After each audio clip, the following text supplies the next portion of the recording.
Mapagpalang araw po sa ating lahat. Ang aking pong bahagi ngayon ay mula sa aklat ng Unang Hari, Kabanata 2, Talata 1 hanggang 12. Ang mga habilin ni David kay Solomon. Nang malapit nang mamatay si David, naghabilin siya kay Solomon sa kanyang anak ng ganito: "Malapit na akong mamatay, kaya magpakatatag ka at magpakatapat. At sundin ang mga inuutos ng Panginoon na iyong Diyos. Sumunod ka sa kanyang mga pamamaraan, mga tuntunin at mga utos na nakasulat sa kautosan ni Moises para magtagumpay ka sa lahat ng gagawin mo, saan ka man magpunta. Kung gagawin mo ito, tutuparin ng Panginoon ang pangako niya sa akin, na kung ang aking mga lahi ay mamumuhay ng tama at buong buhay na susunod sa kanya ng may katapatan, laging sa kanila magmumula ang maghahari sa Israel. Ito pa ang bilin ko sa iyo. Nalalaman mo kung ano ang ginawa sa aking Joab na anak ni Zeruiah. Pinatay niya ang 2 commander ng sundalo ng Israel na si Abner na anak ni Ner at si Amasa na anak ni Heter.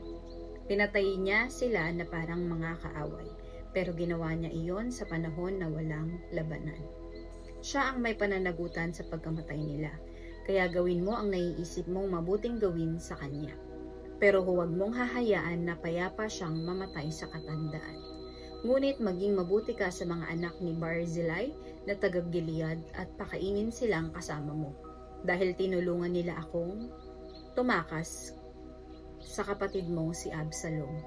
Tandaan mo si Shimei na anak ni Gera na taga-Bahurim, at mula sa lahi ni Benjamin, isinumpa niya ako ng matindi nang pumunta ako sa Mahanaim. Pero nang nagkita kami sa ilog ng Hordan, makipagkasundo ako sa kanya sa pangalan ng Panginoon na hindi ko siya papatayin. Pero ngayon, ikaw ang hahatol sa kanya. Matalino ka at alam mo kung ano ang dapat gawin. Kahit matanda na siya, ipapatayin mo siya." Pagkatapos namatay si David at inilibing sa kanyang lungsod, naghari siya sa buong Israel sa loob ng 40 taon. 7 taon sa Hebron at 33 taon sa Jerusalem. Si Solomon ang pumalit sa ama niyang si David bilang hari, at tunay na matatag ang kaharian niya. Ito ang salita ng Diyos. Amen. Isang mapagpalang araw pong muli sa ating lahat. Samahan niyo po akong muli sa pagbabahagi ko ng salita ng Diyos. Sinasabi po dito sa unang aklat ng mga hari, Kabanata 2, versikulo 13 hanggang 24. Ang pagkamatay ni Adonias. Lumapit sa Adonias na anak ni Haggith kay Bathsheba, ang ina ni Solomon. "Kapayapaan ba ang layon mo?" tanong ni Bathsheba. "Opo, kapayapaan po," tugon ni Adonias, at idinugtong niya. "May sasabihin po ako sa inyo." "Sabihin mo na," sagot ni Bathsheba. "Alam po naman ninyo," sabi ulit ni Adonias, "na ako sana ang naging hari. Ito ang inaasahan ng bayan. Ngunit lumayo sa akin ang korona at napasa aking kapatid, sapagkat iyan ang hatol ni Yahweh. Mayroon po akong hihilingin sa inyo. Huwag ninyo sanang ipagkakait sa akin. Sabihin mo," wika uli ni Bathsheba. At nagpatuloy si Adonias, "Yamang hindi siya makatatanggi sa inyo, mangyari pong hingin ninyo sa Haring Solomon na ipagkaloob sa akin na maging asawa ko si Abisag, ang dalagang taga-Sunam." "Sige, kakausapin ko ang hari," sagot ni Bathsheba. Kaya't pumunta si Bathsheba kay Haring Solomon upang sabihin ang kahilingan ni Adonias. Tumayo ang hari upang siya ay salubungin. Yumuko sa kanya at saka naupo sa kanyang trono. Nagpakuha ng isa pang trono, inilagay sa kanyang kanan, at doon pinaupo ang ina. "Mayroon akong isang maliit na kahilingan sa iyo, anak. Huwag mo akong tatanggihan," sabi ng ina. Sumagot ang hari, "Mahal kong ina, sabihin ninyo. Alam ninyong hindi ko kayo matatanggihan." Kaya't nagpatuloy si Bathsheba, "Ipinahintulot mong si Abisag, ang dalagang taga-Sunam, ay maging asawa ng kapatid mong si Adonias." Sumagot si Haring Solomon, "At bakit, ina? Bakit ninyo hiniling si Abisag para kay Adonias. Para ninyong hiniling na ibigay ko sa kanya ang trono, pagkat siya'y matanda kong kapatid. At ang saserdoting si Abiatar, gayon din si Joab na anak ni Sarvia, ay nasa kanyang panig. Nanumpa noon si Haring Solomon, parusahan na ako ni Yahweh, kapag sa ginawa niyang ito'y pinatawad ko ang buhay ni Adonias. Saksi ko si Yahweh na nagluklok sa akin sa trono ng aking amang si David, at nangakong mananatiling maghahari sa Israel ang isa sa aming lahi. Sa araw ding iyon, mamamatay si Adonias. Ito po ang mga salita ng Diyos. Amen. Ang aklat ng unang hari, Kabanata 2, versikulo 25 hanggang 35, at ang sabi, kaya iniutos ni Haring Solomon kay Benaya na anak ni Jehoiada na patayin si Adonia at pinatay nga niya ito.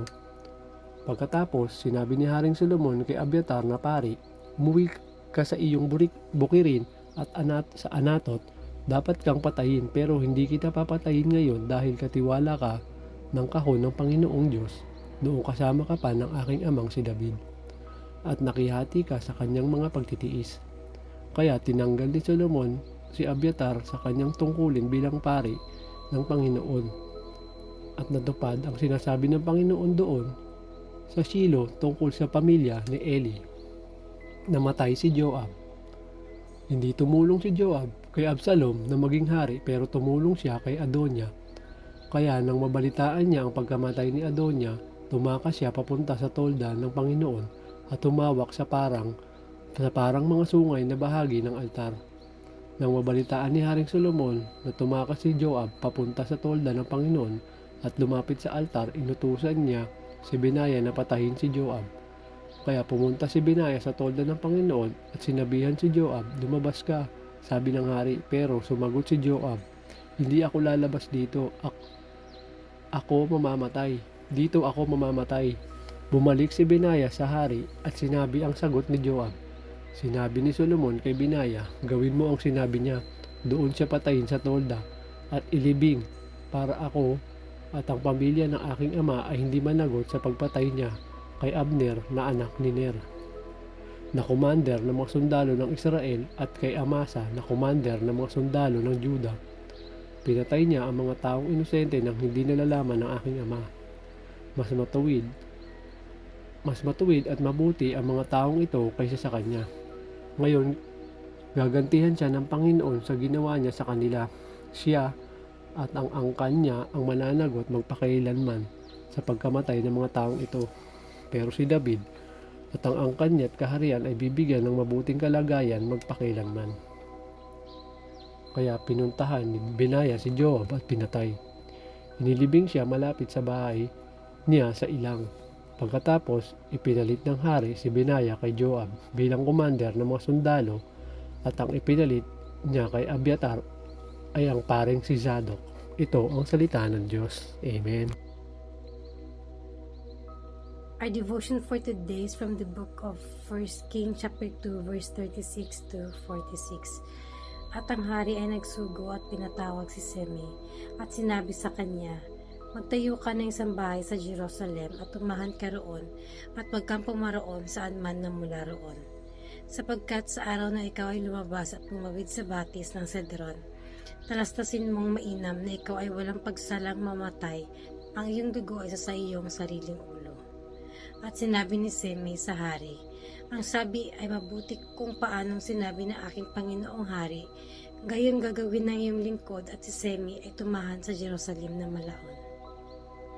At nangyari sa katapusan ng 3 taon na 2 sa mga alipin ni Semei ay tumanan na pumaroon kay Akis na anak ni Maaka, hari sa Gat, at kanilang sinaysay kay Semei na sinasabi, narito ang iyong mga alipin ay nasa Gat. At tumindig si Semei at siniyahan ang kanyang asno at napasagat kay Akis upang hanapin ang kanyang mga alipin, at si Semei ay yumaon at dinala ng kanyang mga alipin mula sa Gat. At nasaysay kay Salomon na si Seme ay naparoon sa Gat mula sa Jerusalem at bumalik uli. At ang hari ay nagsugo at pinatawag si Seme at nagsabi sa kanya, "Di ba pinasumpa ko sa iyo ang Panginoon at pinatalastas kong totoo sa iyo na aking sinasabi? Talastasin mong tunay na sa araw na ikaw ay lumabas at yumaon saan man ay walang pagsalang mamatay ka. At iyong sinabi sa akin, ang sabi na aking narinig ay mabuti. Bakit nga hindi mo iningatan ang sumpa sa Panginoon at ang utos ng aking winilin sa iyo?" Sinabi pa ng hari kay Seme, "Iyong talastas ang buong kasamaan na nalaman ng iyong puso na iyong ginawa kay David na aking ama, kaya't babalik ng Panginoon ang iyong kasamaan sa iyong sariling ulo." Ngunit ang haring si Salomon ay magiging mapalad at ang luklukan ni David ay magiging matatag sa harap ng Panginoon magpakailanman. Sa gayo, inutusan ng hari si Benaya na anak ni Joiada at siya'y lumabas at dumaluhong sa kanya na anapat siya'y namatay at ang kaharian ay matatag sa kamay ni Salomon. This is the word of God. Amen.